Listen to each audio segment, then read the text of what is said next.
We're flipping here in 2019. I'm so excited. I got to tell you, my community and I something I've been doing every single year.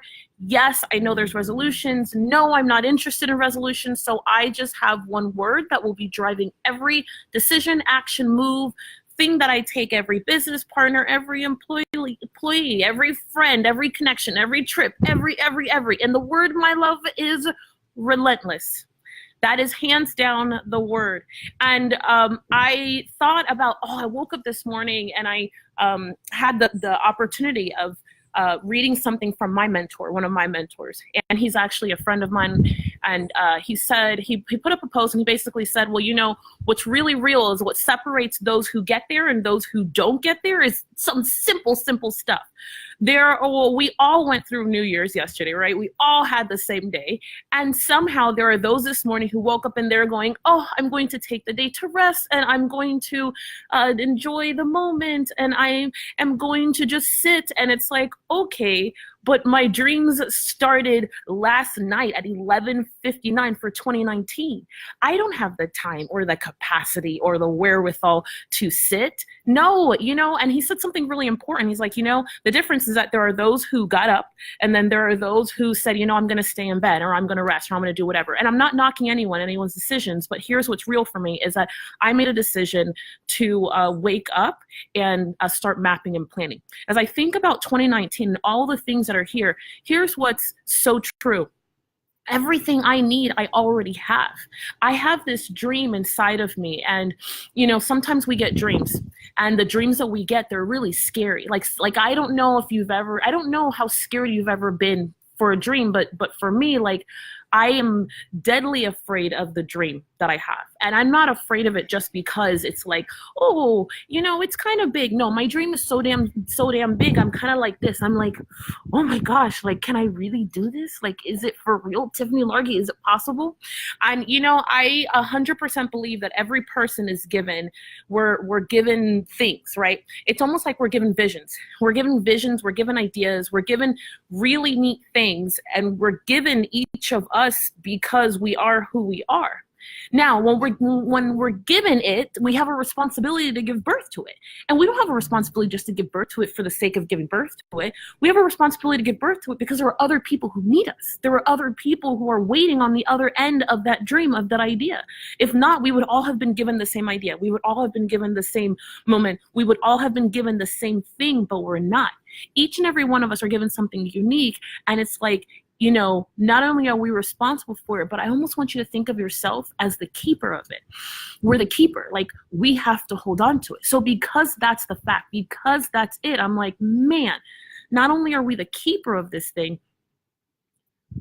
and not only do we have a responsibility to it, but if we don't give birth to it, then what happens to all those people who depend on it?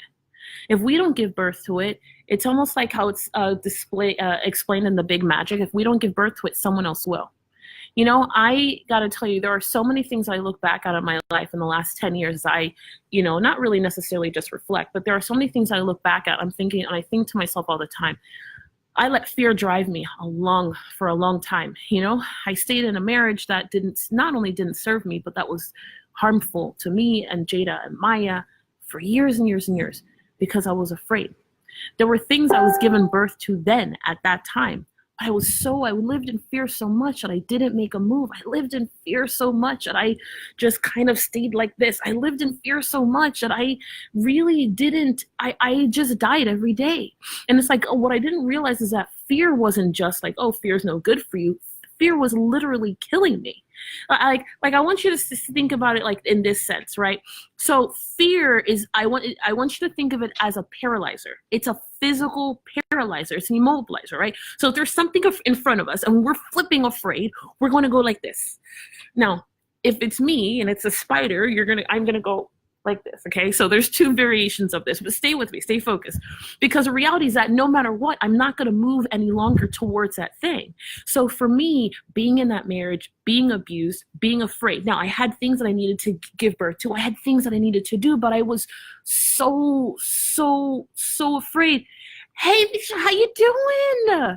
Miss Jenkins, what's going on? How you doing? So I lived in fear for so long in that marriage, being abused and thinking to myself, well, I may not be enough. I may not be able to get out. There's not much for me on the other side. And so I allowed myself year after year after year to kind of stay and do the same thing. And, but I wasn't thriving. I wasn't there thriving. I wasn't there laughing. I wasn't there having a good time. I was there like this. Now I say to myself all the time, man, did I lose 6 years? No, but I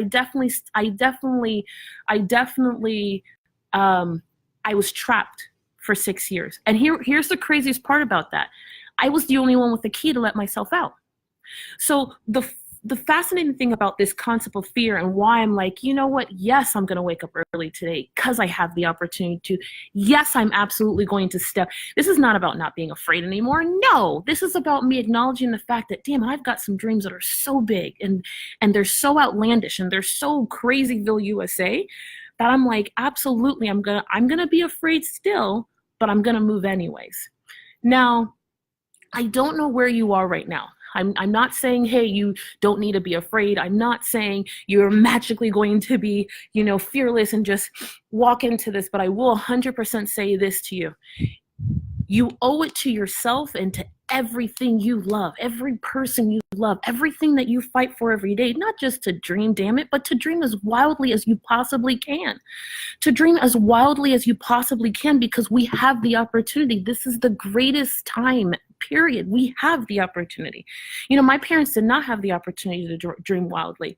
My grandparents did not have the opportunity to dream wildly. They could dream, but they couldn't dream wildly.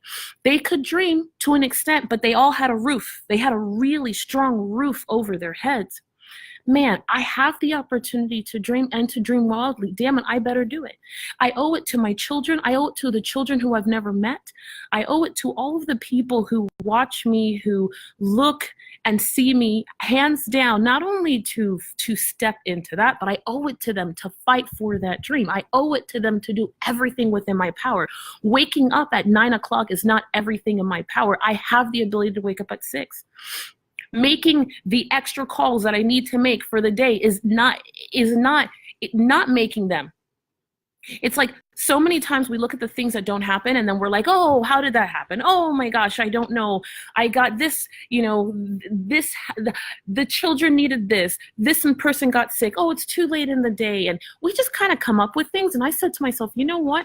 Here's what I'm going to do. I'm going to make it impossible for me to come up with excuses. And I'm not saying I do, but even more so that my dreams are bigger than they've ever been before. My game has to be bigger.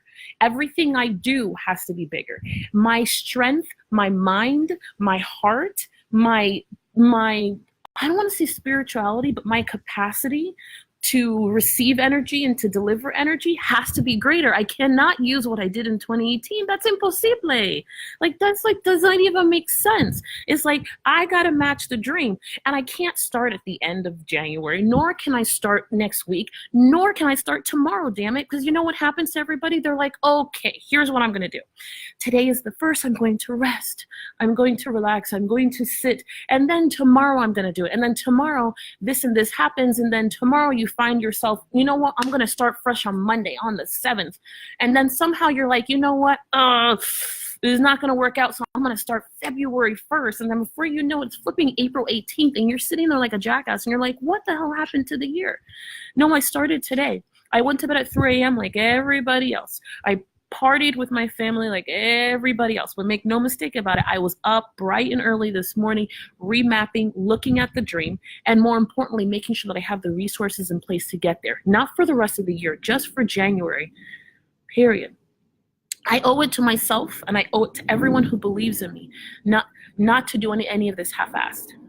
So in my body, hands down, it's one thing to go to the gym, but I'm actually taking strength training. It took me a moment to say that. Strength training. Has anyone ever done that? Strength training. It's insane. But I'll tell you, it would be one thing for me to do it myself, but I can't do it myself. I cannot master that myself. So hands down, I went and hired someone. Next, what's next? 100%. I have a crazy business goal this month. I set for my team. It's not about the rest of the year. It's not about the next 6 months. I set a big goal for my team this month. Number 3, I took the time over the last week to make sure I have my 5 people in place. So let me just say this, if I teach nothing else, you absolutely need to have 5 people fight for the 5. And if you can't get 5, get 3. You need 3 people around you that you are almost going to be like a sounding board for you, who are playing a bigger game than you, and they have a different skill set. And I'm not talking about necessarily hiring a certain person. But for me, I took the time over the last couple of days to say, you know what? I need to call you. I need to make sure you know you've got to be in my corner, because I'm going to be moving so fast. I need to make sure other people are looking at my game. I need to make sure other people are absolutely, Chrissy, that is so true.